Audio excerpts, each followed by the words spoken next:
Everyone says Scorpio is the most powerful sign of the zodiac because of their intensity and their legendary sting. They are not. Scorpio is actually the most fragile sign, and everything you think is strength is actually a desperate, calculated attempt to prevent a total emotional collapse. What you perceive as a mysterious, magnetic aura is actually a high-voltage electric fence designed to keep you far away from a heart that feels far too much. I have analyzed the Scorpio psyche for over 15 years, working with hundreds of individuals who wear this heavy armor every single day. What I discovered isn't a story of dominance or sexual prowess. It is a brutal truth about the terror of being seen. Stay until the end, because the reason Scorpio pushes people away right when things get intimate will shatter your perspective on every toxic trait you thought they had. Before we dive into the abyss, if you are ready to stop lying to yourself about why you feel so lonely, despite being surrounded by people, hit that subscribe button and join our community of seekers. To understand the Scorpio trauma, we must use the 3 layers framework. Layer 1 is the outer mask, the version of Scorpio the world sees. This is the strategist, the person who remains calm in a crisis, the one who watches everyone in the room but says very little. This mask exists because Scorpio learned very early that information is currency and vulnerability is an invitation for betrayal. They project an image of self-sufficiency so profound that you would never guess they are starving for a connection that doesn't require them to perform. Layer 2 is the defense, the compensatory behavior they use when someone gets too close.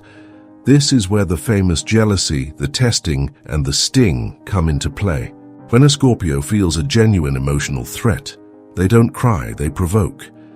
They will find your deepest insecurity and poke at it, not because they are mean, but because they need to see if you will leave when things get ugly. It is a preemptive strike intended to sabotage the relationship before you have the chance to hurt them first.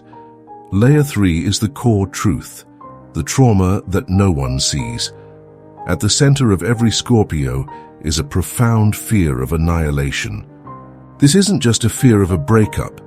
It is a fear that if they truly open the curtains to their inner world, the other person will find them repulsive or, worse, will use that sacred information to destroy them.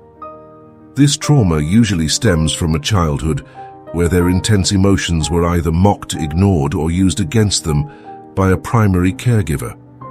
They learned that to survive, they had to become an island. They built a fortress not to keep people out, but to protect the small, shivering child inside, who was told that being sensitive was a weakness. They aren't hiding secrets because they are shady. They are hiding themselves because they believe they are fundamentally unlovable in their rawest state. Consider the story of Julian, a 38-year-old executive who came to me after his 3rd engagement fell apart. Julian was the quintessential Scorpio, successful, impeccably dressed, and possessed of a gaze that felt like it could see through lead. On the surface, he had everything, but his personal life was a graveyard of almosts. During our session, Julian spoke about his latest partner, Sarah. He told me that Sarah was perfect, kind, patient, and deeply in love with him. But the moment she started talking about moving in together, Julian began to unravel. He started accusing her of being flirtatious with co-workers. He began checking her phone in the middle of the night. He became cold and distant, answering her questions with one-word sentences. He was trying to suffocate the love before the love could suffocate him.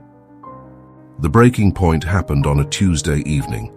Sarah had prepared a quiet dinner and told Julian she had never felt so safe with anyone. Instead of feeling warmth, Julian felt a surge of pure, unadulterated terror. He stood up, his chair screeching against the floor, and told her that she didn't know him at all and that her safety was a delusion. He left the house and drove for hours, eventually calling me from a parking lot, his voice cracking for the first time. I can still hear the way he whispered into the phone, I want to let her in so badly that I feel like I'm going to die. If she sees how much I need her, she will own me. And if she owns me, she can kill me. This was the moment of realization. Julian wasn't a jealous type. He was a man suffering from an attachment trauma so deep that intimacy felt like a death sentence. He realized that his entire personality was a series of barricades he had built to ensure he would never be owned again, even if it meant dying alone. The psychology behind this is rooted in the interplay between Pluto, the planet of the underworld, and the element of water. Water represents the emotional realm, but in Scorpio it is stagnant, deep, and pressurized. Psychologically, this manifests as a fixed emotional state where the individual becomes trapped in a cycle of repression and explosion. The solution for Scorpio isn't to trust more. That is generic advice that doesn't work for a mind wired for survival. The solution is fourfold. First, Scorpio must practice radical disclosure of the impulse. Instead of acting on the urge to check a partner's phone, they must say out loud, "I am feeling incredibly insecure right now, and my brain is telling me you are going to leave." By naming the demon, they strip it of its power. Second, they must engage in shadow work that focuses on the unlovable parts. They need to realize that their intensity is a gift, not a burden. Third, they must practice controlled vulnerability. This means sharing a small, non-critical secret with a trusted person and observing that the world does not end. Fourth, they must decouple need from weakness. Needing another human being is a biological imperative, not a tactical failure. If you love a Scorpio, you need to understand that their silence is not a lack of interest, and their jealousy is not a lack of trust in you. It is a lack of trust in the stability of the universe. Their behavior isn't about control. It is about the desperate need for certainty in an uncertain world. You have a choice. You can react to the sting and walk away, confirming their deepest fear that they are too much to handle. Or you can look them in the eye during their darkest moment and say, "I see what you're doing. You're trying to push me away so you don't have to be afraid of me leaving. I'm not going anywhere, but I'm also not going to play this game. Let's talk about why you're scared." This script bypasses their defenses and speaks directly to the frightened child at the core. It requires immense patience, but the reward is a loyalty that is more profound than anything else the Zodiac has to offer. Scorpio is not the villain of the Zodiac. They are the wounded healers who have spent so much time in the dark that they have forgotten what the sun feels like. They are the sign of transformation, but you cannot transform what you refuse to acknowledge. Are you a Scorpio who is tired of the weight of your own armor? Have you realized that your strength is actually your prison? It is time to stop hiding behind the mystery. The truth is that you are not dangerous. You are just deeply, beautifully human.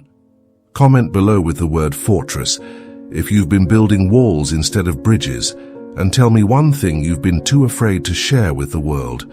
We are peeling back the layers of every sign, revealing the psychological blueprints that run your life. In our next video, we are moving into the restless mind of Sagittarius to discover why their obsession with freedom is actually a flight from their own shadow. Don't miss it. Your journey into the self has only just begun.